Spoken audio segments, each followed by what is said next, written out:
রাখার A B আর এখান থেকে সি কমন নাও, এই দেখো সহজ হয়ে গেল। এখান থেকে কি কমন নিলাম আমরা? সি কমন নিলাম, যাতে এটা একত্রিত হয়। এ বি এর মান কত? 16। এ বির মান কত? 16। আর সি এর মান কত?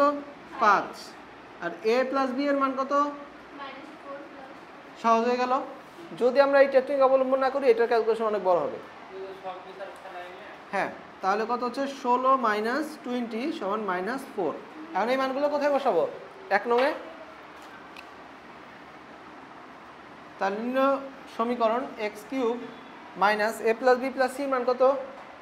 -1 1 × x² প্লাস, তারপরে এটার মান কত? এটার মান হচ্ছে -4 এত ইন্টু এক্স প্লাস প্লাস তো মাইনাস হবে, সূত্রে মাইনাস।